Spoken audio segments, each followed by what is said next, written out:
Gênesis capítulo 1, versículo 1 e 2, depois nós vamos para o 26. No princípio criou Deus o céu e a terra era sem forma e vazia. E havia trevas sobre a face do abismo, e o Espírito de Deus se movia sobre a face das águas. Versículo 26. E disse Deus, façamos o homem à nossa imagem, conforme a nossa semelhança, e que eles tenham domínio sobre os peixes do mar, e sobre as aves do céu, e sobre o gado, e sobre toda a terra, e sobre toda coisa rastejante que rasteja sobre a terra. Assim Deus criou o homem à sua própria imagem, a imagem de Deus o criou. Macho e fêmea ele os criou. E Deus os abençoou e lhes disse, sede frutíferos, e multiplicai-vos, e reabasteça a terra, e subjugai-a, e tende domínio sobre os peixes do mar, sobre as aves do céu, e sobre toda a coisa vivente que se move sobre a terra. Amém? Até aí. Pai, nós queremos te agradecer, nós queremos bendizer o teu santo nome. Obrigado pela tua palavra, Senhor, nessa noite. Obrigado pelos teus filhos. Que os nossos espíritos estejam prontos e se nós possamos nos movimentar de acordo com a tua vontade e com o teu querer. Nós queremos, ó Pai Celestial, no teu poder. Nós queremos na manifestação de quem o Senhor é. Eu oro para que a tua palavra, Senhor, encontre lugar em nós. Que a tua palavra flua em nossas vidas de uma forma poderosa. Nós queremos abraçar essa realidade, abraçar a tua direção para a glória e para a honra do nome do Senhor Jesus. Amém? Glória ao nome de Jesus. Sabe, quando nós começamos a caminhar com o Senhor, nós começamos a nos movimentar de acordo com o desejo dele. Muitos de nós somos salvos, nós recebemos Jesus e a nossa vida foi transformada. Então a nossa vida foi transformada, agora algo novo cresceu em nós, algo novo veio de Deus em nós. E foi notório a transformação. Agora você tem fome por Deus, você tem sede da presença de Deus, e isso mostra o novo nascimento. Você agora já não tem mais prazer no pecado, mas o problema é que nós amamos esse Deus, mas infelizmente nós não conhecemos. Nós não conhecemos o seu propósito, então nós começamos a ler a Bíblia e lemos o que é certo e lemos o que é errado, mas nós não fazemos perguntas tais como, para que o mundo existe? Qual que é o coração de Deus? O que Deus fez? O que está no coração de Deus para a humanidade? O propósito eterno.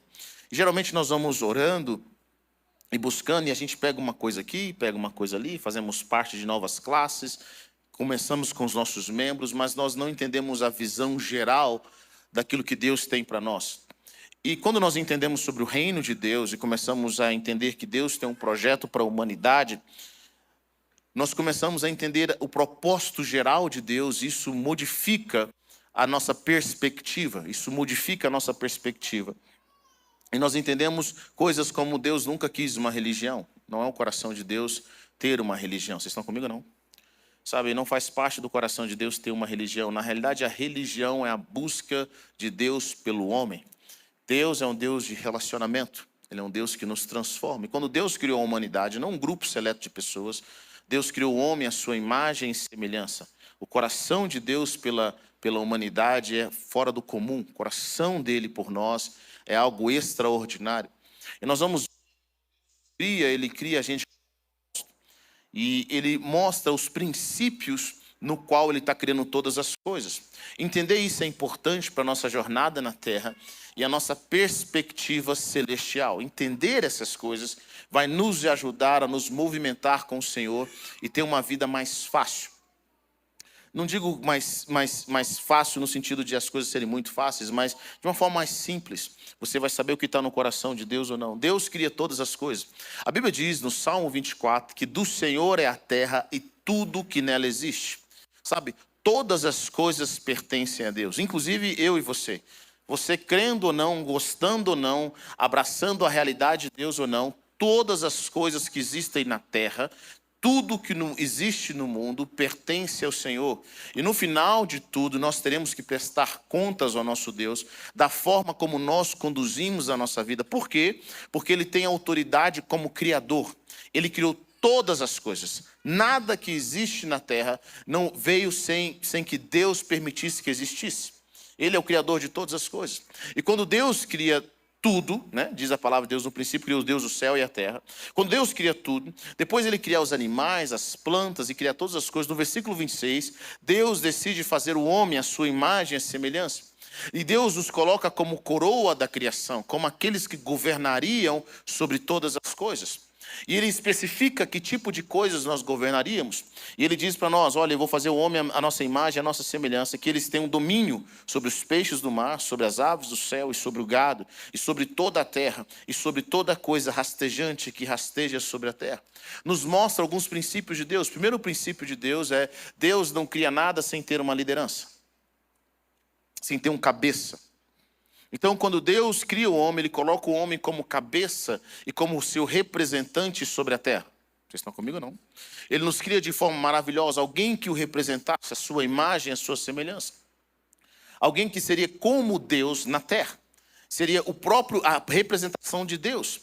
E ele dá autoridades específicas para o homem. Ele diz sobre o que o homem deveria ter domínio. Sobre as áreas em que ele teria domínio. E lá na frente, a palavra de Deus vai falar que o Senhor vai dizer, dar uma ordem para o homem, para que o homem seja frutífero.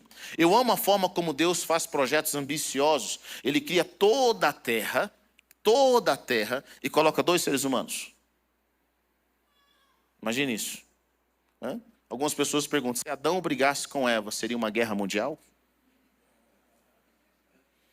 2 seres humanos. Deus coloca 2 seres humanos ali. E esses 2 seres humanos, a função e o trabalho deles é que eles preenchessem a terra, dominassem a terra. Ou seja, Deus cria um jardim, coloca esses homens no jardim a partir de um relacionamento. Então, o que aconteceria com o resto da terra? O resto da terra era selvagem. O resto da terra era algo que o homem teria que conquistar e dominar. Sabe, existe um desejo no coração de cada ser humano de dominar territórios ainda não conquistados. Faz parte da nossa natureza desde o jardim do Éden. Não é o diabo, faz parte de quem nós somos, de conquistar coisas que ainda ninguém conseguiu explorar. Faz parte desse projeto inicial de Deus. Então, quando Deus cria esses 2 homens, ele cria um jardim que tinha um tamanho interessante, mas não era em toda a terra. E agora o homem tinha que dominar, subjugar. E não apenas isso, ele tinha que crescer, ele tinha que multiplicar. E a palavra de Deus fala algo interessante. Fala, reabasteça a terra e subjugue-a e tende domínio sobre. Aí Deus vai especificar outra vez sobre o que o homem deveria ter domínio. É parte nossa de crescer e multiplicar. Deus faz isso em nós. Olha o projeto ambicioso de Deus. Ele é um projeto que denota tempo, espaço. E a pergunta que eu faço sempre é, se nós não tivéssemos pecado em Gênesis capítulo 3, onde nós estaríamos hoje? O que nós estaríamos fazendo? Qual o tipo de conversa nós estaríamos tendo? Quais são as capacidades mentais, espirituais e emocionais que nós teríamos? Com certeza, eu creio, nós não teríamos um culto como esse. Não precisaríamos de um culto como esse. Não precisaríamos de reuniões como essa. O homem não buscaria religiosidade. Não haveria tanta morte. Talvez nós estaríamos conversando com o próprio Adão nesse exato momento. Olha que interessante. Estaremos num ambiente de harmonia, onde todos governariam, mas a partir de um coração servo. Jesus não precisaria ter vindo. Não precisaríamos de Adão, não teríamos o povo de Israel, não teríamos tantas religiões que temos hoje, simplesmente porque o homem não pecou. O homem estaria no jardim e a partir do jardim ele governaria todas as coisas. Então esse é o propósito original de Deus. E aqui eu acho interessante, não tem igreja, não tem louvor, não tem pastor, não tem muitas coisas que nós gostamos hoje. Deus diz, isso é bom. Isso é muito bom. A criação de Deus é muito boa. E aí Deus dá esse projeto para o homem de subjugar, de conquistar, de preencher espaços. E aí nós vamos ver que no Gênesis capítulo 3, o homem agora, ele ouve a voz de uma serpente, de forma indireta. Ele ouve a sua esposa, Eva, começa a ouvir a voz de uma serpente. E essa serpente, ela lança uma dúvida. O ataque da serpente é a dúvida. O pior ataque que alguém pode lançar contra as nossas vidas é a dúvida. É o pior ataque. O que Deus disse mesmo? Tem certeza disso? Certamente Deus, ele está mentindo. Deus deu ao homem uma opção. Eu amo a forma como Deus lida. Ele coloca 2 árvores no jardim importantes. Uma árvore é a árvore da vida. E a outra árvore é a árvore do conhecimento do bem e do mal. Diga comigo, árvore do conhecimento do bem e do mal. Essa árvore do conhecimento do bem e do mal não era apenas a árvore do conhecimento do mal, mas era a árvore do conhecimento do bem. Mas uma vez que você vai comer dessa árvore, você não, por mais que você estivesse intencionado em conhecer o bem, você acabaria sendo empurrado para o mal. Então, o contrário da árvore do conhecimento do bem e do mal não é o bem e o mal entre si, mas o contrário da árvore do conhecimento do bem e do mal é a árvore da vida. Vocês estão comigo ou não? Nem tudo que nós conhecemos que parece bem produz vida.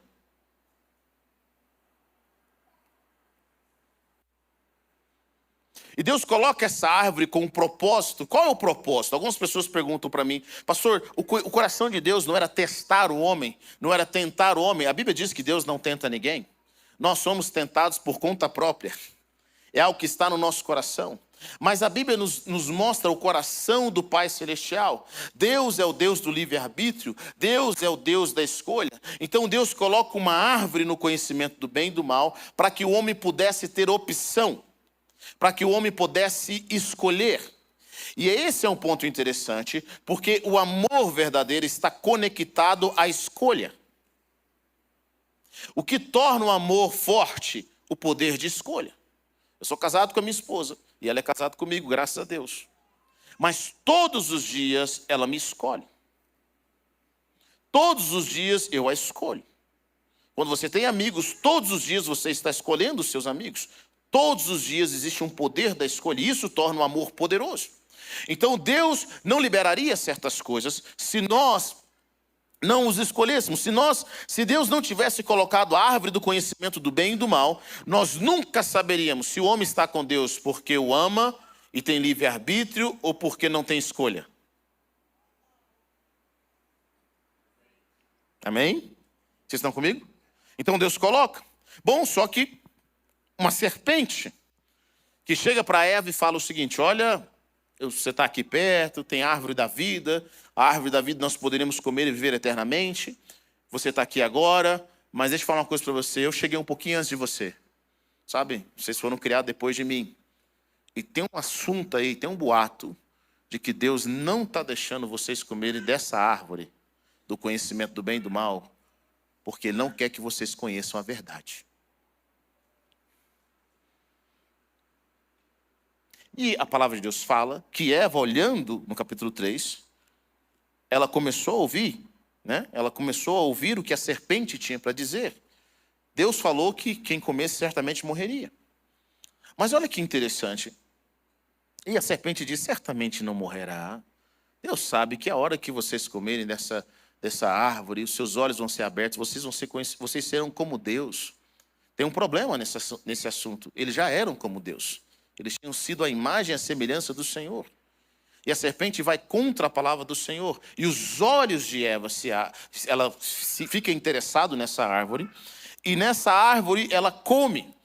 Sabe, eu quero que você entenda algo, querido. Deus não quer esconder de nós conhecimento. Deus não quer esconder de nós conhecimento.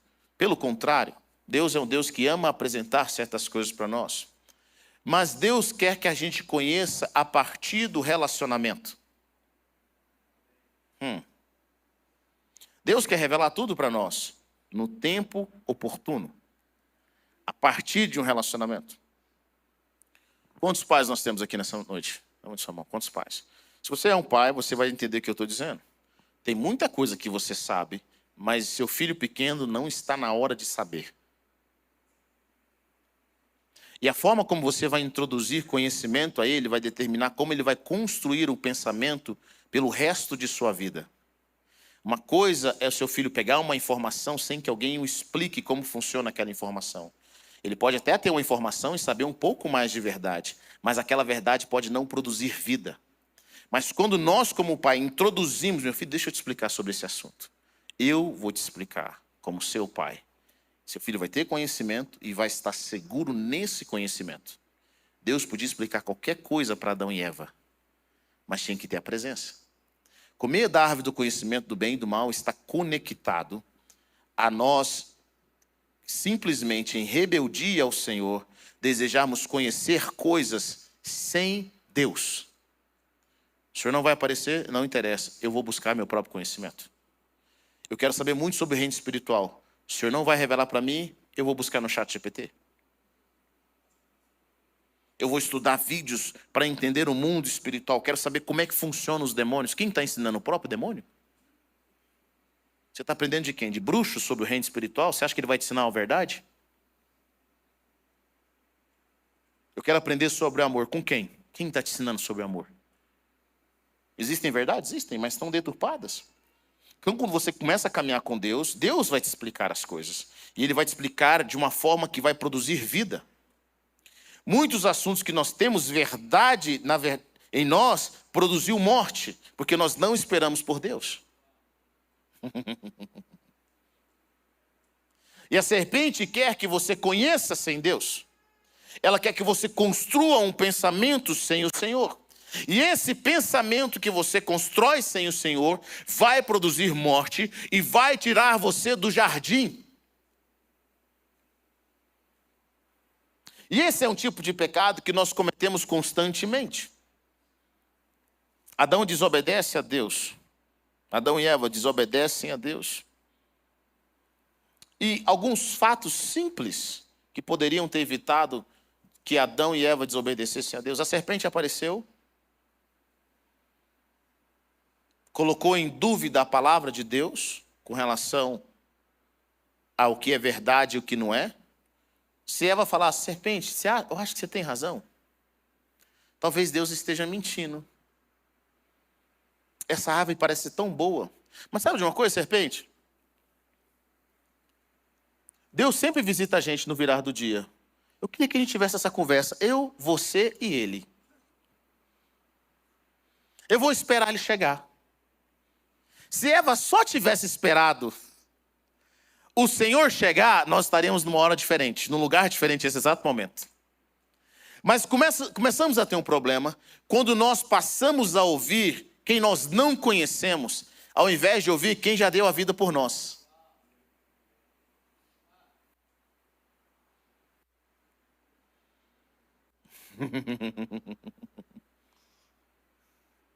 É impressionante como nós sempre damos ouvido para pessoas que nós não conhecemos. Ao invés de dar ouvido àquele que deu a vida por nós, por pessoas. Olha, eu tenho algo para falar para você da sua esposa. É mesmo? É algo muito sério sobre isso. Ok, eu não te conheço direito, mas deixa só um minutinho que a minha esposa está chegando.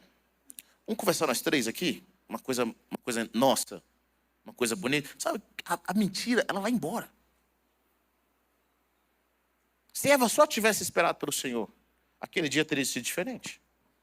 Se Adão não tivesse seguido a sua esposa, a Bíblia diz que Eva foi enganada, não Adão. Adão, ele foi na onda, ele gostava muito de Eva. Eu fico imaginando, Adão ficou impressionado com Eva. Quando viu a beleza. Quando olhou para ela. E Eva chega e fala, meu bem, olha isso daqui. Árvore do conhecimento do bem e do mal.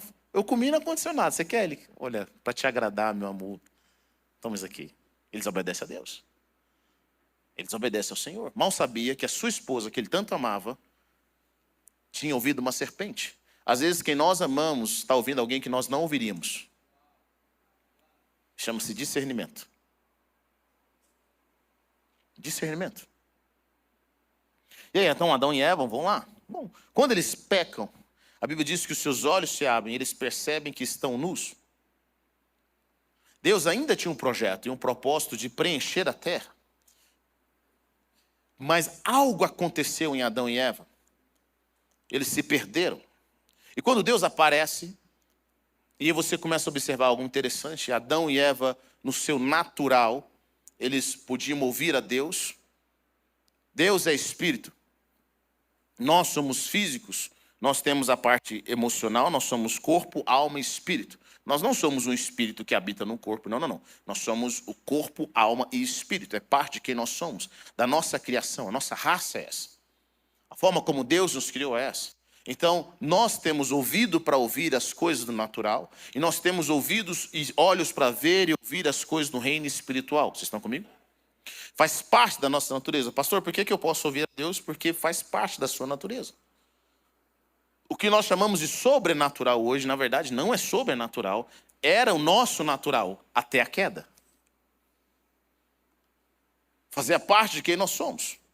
Então você começa a entender que Adão ouve os passos de Deus. Como que Adão físico ouve os passos de Deus, que é espírito? Porque é parte da natureza dele. Ele ouvia a voz do Senhor. Ele conseguia interpretar a voz do Senhor. E agora ele se esconde e Deus faz pergunta: Adão, onde você está? Sabe, quando Deus faz perguntas, não é que Deus não é que ele não saiba a resposta. Deus viu o que tinha acontecido. Mas a pergunta que Deus estava fazendo é: Adão, onde você está? Quem não sabia onde estava era Adão. Querido, quando nós estamos caminhando com o Senhor e no propósito de Deus, nós nunca estamos perdidos. Mas quando nós estamos fora do propósito, nós não sabemos quem somos e não sabemos para onde ir. Nós nos perdemos. E Jesus vai dizer lá na frente: o Filho do Homem veio buscar e salvar aquele que se havia perdido. Quem que se havia perdido? Nós nos perdemos no jardim do Éden. Adão agora, ele começa um processo. E sabe, eu amo o Senhor. Deus, eu amo o que o pastor Maios diz. Ele diz algo interessante. Ele fala: Deus é soberano até ele liberar uma palavra. Pensa sobre isso. Deus é soberano até ele liberar uma palavra. Quando ele libera uma palavra, ele está preso à sua própria palavra. Deus não fica falando: hoje eu vou fazer. Não, você não fez do jeito que eu quero, então eu vou mudar aqui. Não. Ele falou, ele vai ter que cumprir. Ele deu uma ordem, as coisas vão ter que acontecer. A palavra de Deus não volta vazia. Ele liberou uma palavra e as coisas vão acontecer. Então ele fica preso à sua própria palavra. Ele não fica mudando as regras do jogo. Ele liberou uma palavra, as coisas vão ter que acontecer. Deus poderia, sabendo o que ia acontecer a partir de então, evitando muita morte, muita tragédia, muitos abusos, coisas que nós vemos até hoje, Deus poderia simplesmente falar: sabe de uma coisa?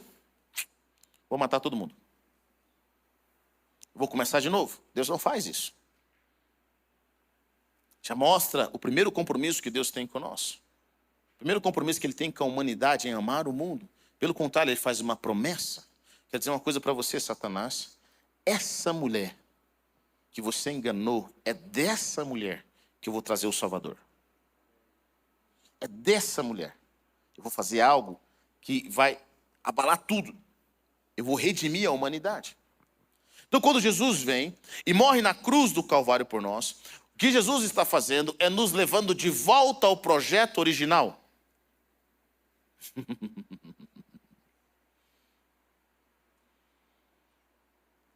Ele está nos colocando de volta onde nós nos perdemos.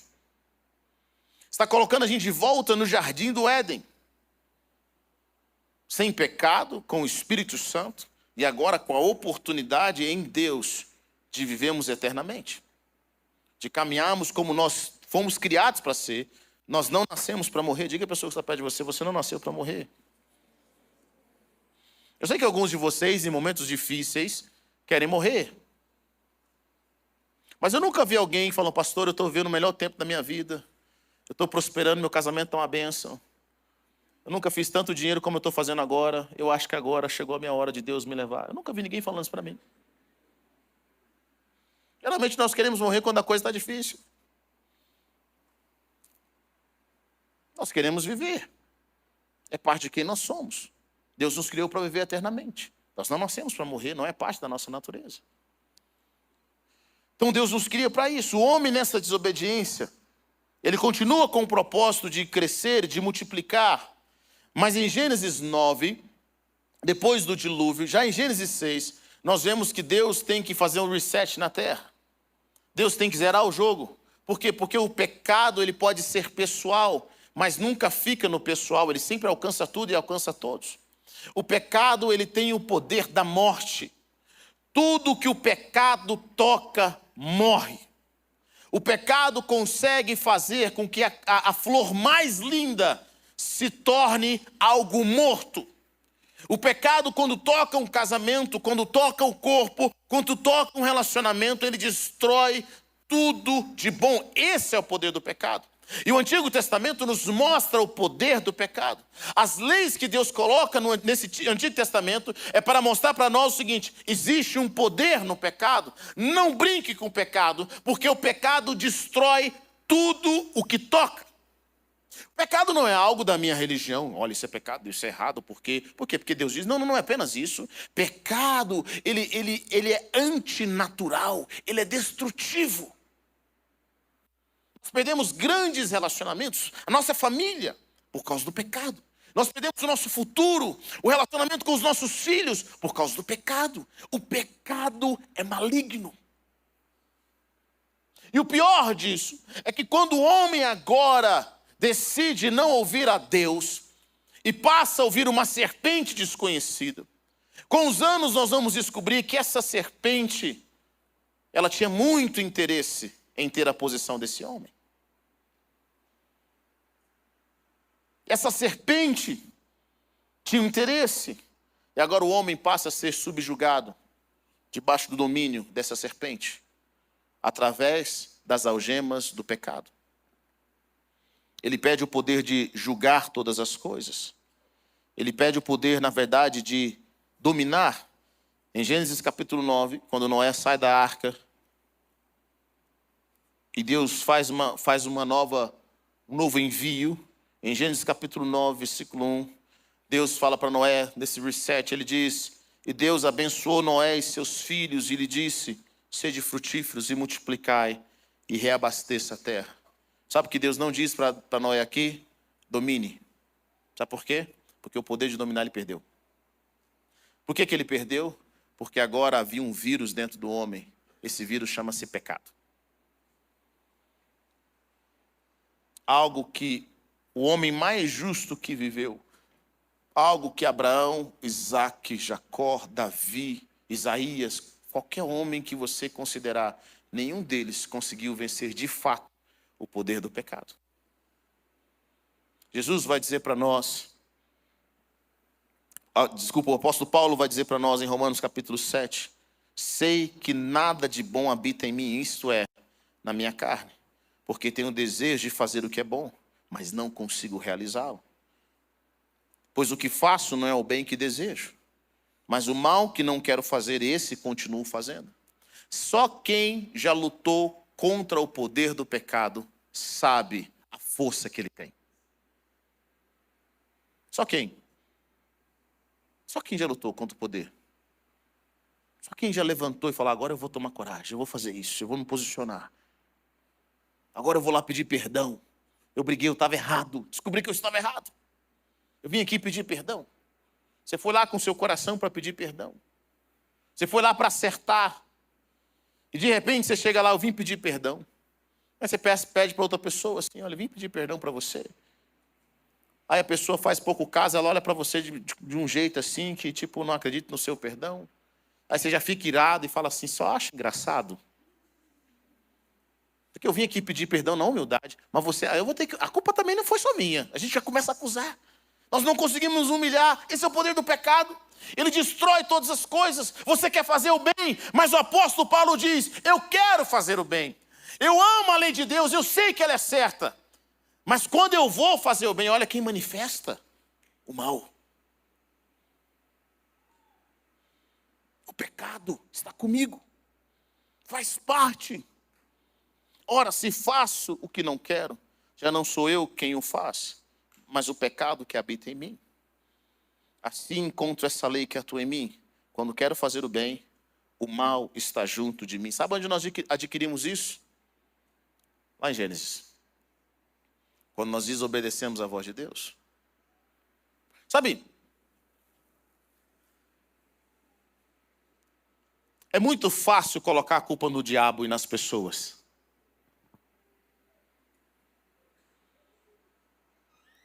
É muito fácil nós culparmos tudo e todos. Mas e quando o problema está em nós? E quando o problema está em nós? Deus lançou uma lei perfeita e santa, o apóstolo Paulo vai falar sobre isso em Romanos. Ele, com muito amor e muita paciência, Deus cuida de Israel, um povo escolhido. Deus mostra a sua perseverança. Sabe o que eu amo da palavra de Deus? A palavra de Deus mostra que Deus foi atrás de nós. Nós não fomos atrás de Deus. Ele foi atrás de nós como um pai que se preocupa com seus filhos. Não porque Deus fosse carente, não porque Deus tivesse medo, não porque nós fôssemos o centro de Deus, nada disso, porque Deus é um Deus amoroso, Ele cuida de cada coisa, Ele cuida de cada pessoa, é o coração de Deus. Na religiosidade, nós buscamos a Deus, mas na palavra e no evangelho, Deus nos busca. Jesus veio buscar e salvar quem se havia perdido. Deus amou o mundo de tal maneira que deu o seu único filho. Só Deus podia ter tido essa iniciativa. Nós nem forças tínhamos para isso. Esse é o coração de Deus. O amor do Pai Celestial por nós. Nós não tínhamos força. E aí você vai ver as alianças. Quando você lê a palavra de Deus. Deus dando a vida por Israel. Eles melhoravam um pouco, piorava. Melhorava um pouco, abandonava Deus. Melhorava um pouco, deixava o Senhor. Conhece alguém assim? Não precisa olhar para o lado.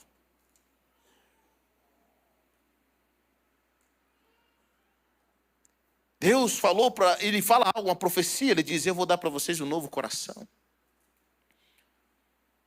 Eu fico imaginando Deus olhando para os seus filhos, e os seus filhos se movendo como animais irracionais, comparado com a beleza da criação que ele fez.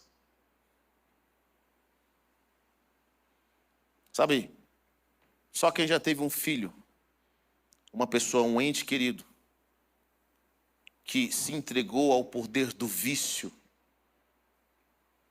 e que se tornou de uma forma tão fora de quem era. Quando os pais e alguns pais vão buscar os seus filhos num lugar como a Cracolândia, e ele lembra do seu filho ou da sua filha, belíssima, cheio de vida, cheio de alegria, agora naquela situação de rua, drogado. Um pai, talvez você olhe para uma pessoa como essa, e você a critica, você tem medo. Mas uma mãe e um pai que viu o filho crescer e sabe que aquele não é o seu filho, ele tem uma compaixão. Querido, deixa eu falar uma coisa para você. Nós não temos ideia do que nós nos tornamos depois do pecado. Você acha que é normal. Deus sabe o que é normal. Deus sabe. Nós não nascemos para correr atrás de coisas. Sabe, tem tanta coisa que nós estamos chorando e picuinha, que na verdade é um sintoma de homens e mulheres caídos. Nós estamos orando por coisas que é só sintoma de pessoas que estão muito aquém da verdadeira imagem que Deus criou. Deus olha e fala: eu preciso restaurar meus filhos. Não foi para isso que eu os criei. Não é dessa forma que eu os planejei. Eu quero levar eles a um novo pensamento. E Paulo sabia dessa força, por mais religioso que ele fosse, por mais sincero que ele fosse, ele sabia dessa força do pecado.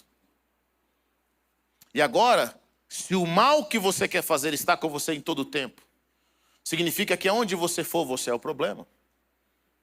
Onde nós somos o problema. Alguns são problemas maiores, outros são problemas menores, mas nós somos o problema. Então o que Jesus veio fazer? Jesus não veio dar a gente, Jesus não veio cuidar da nossa parte financeira.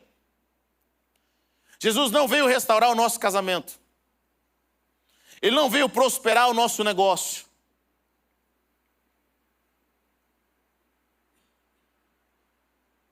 Ele veio lidar com coisas mais profundas que isso.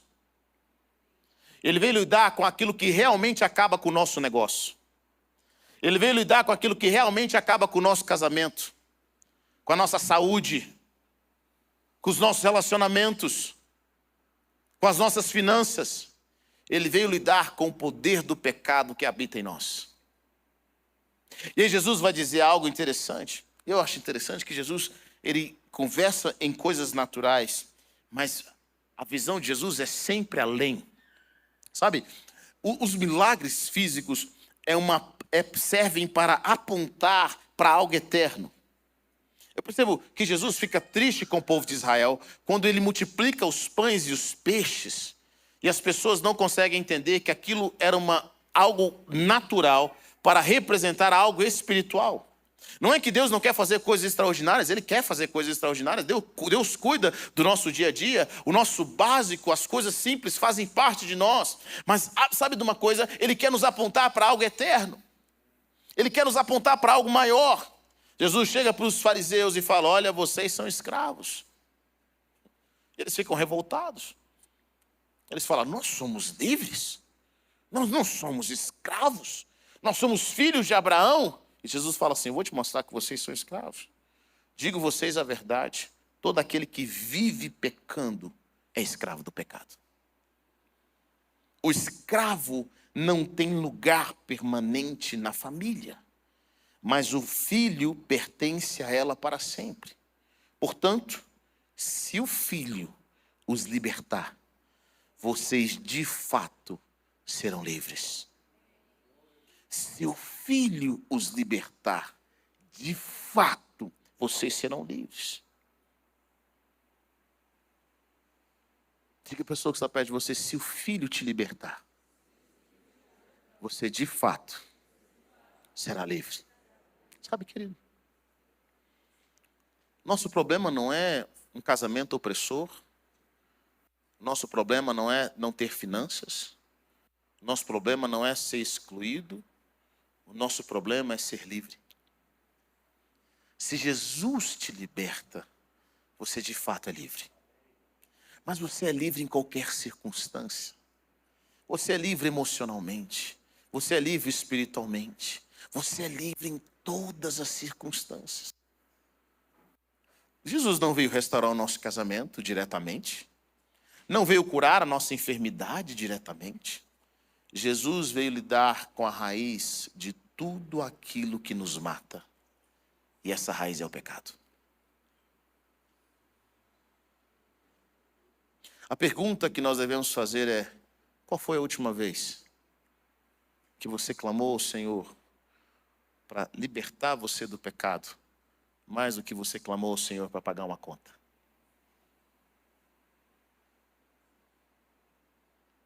Qual foi a última vez que você clamou ao Senhor para libertar você do pecado, das forças do pecado, mais do que você clamou ao Senhor para restaurar o seu relacionamento?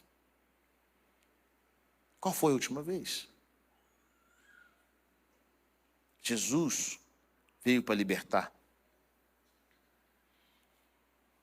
O povo de Israel não faltou palavra profética, não faltou a lei, não faltou perseverança de Deus, mas vez após vez eles estavam na mesma situação, não de liberdade, mas de escravidão, subjugados. Sabe por quê? Porque tinha um inimigo invisível.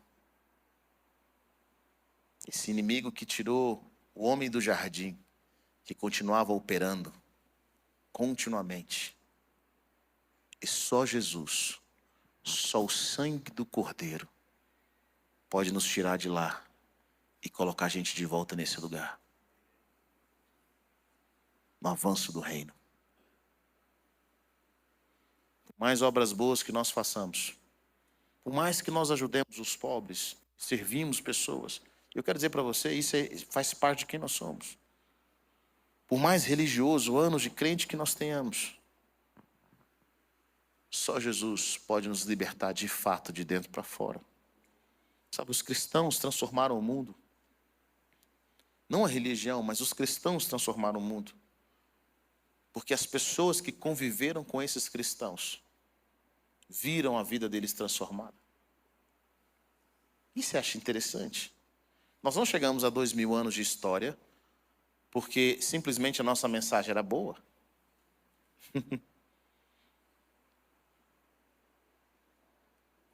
Porque nós somos pessoas do bem. Nós chegamos a 2000 anos de história porque só Jesus pode transformar um homem e uma mulher de dentro para fora. Nada. Sabe, se você conseguiu ser transformado sem a ajuda de Jesus, você pode lançar um curso, uma mentoria. Você vai ficar muito rico, mas eu tenho certeza que não. Porque só existe um que pode nos transformar de dentro para fora. É o poder de Deus. É o sangue do Cordeiro. É o poder do Espírito Santo que nos mantém transformados. Esses homens e mulheres que tiveram encontro com o Senhor venceram todo tipo de filosofia da época. Seu estilo de vida mostrou liberdade. Eles carregavam uma única mensagem: um Deus pessoal e amoroso, perdão gratuito dos pecados pela graça, não por méritos ou rituais, esperança real de vida eterna, um código ético elevado, mas vivido com a ajuda do Espírito, não com esforços humanos. Isso contrastava com o estoicismo, o platonismo e os mistérios pagãos, que eram elitistas, esotéricos ou impessoais. Sabe, o cristianismo venceu tudo isso. Os cristãos venceram tudo isso. Todas as filosofias do mundo. Segundo ponto, testemunho de vida e amor. Os cristãos impactavam pela forma como viviam. Cuidavam dos pobres, viúvas, órfãos e doentes. Inclusive durante epidemias que os romanos evitavam. Viviam em comunidade, repartindo seus bens e amando uns aos outros. Só Deus pode fazer a gente viver em comunidade. Querido, deixa eu falar uma coisa para você. O maior teste da sua vida cristã é a comunidade que você vive.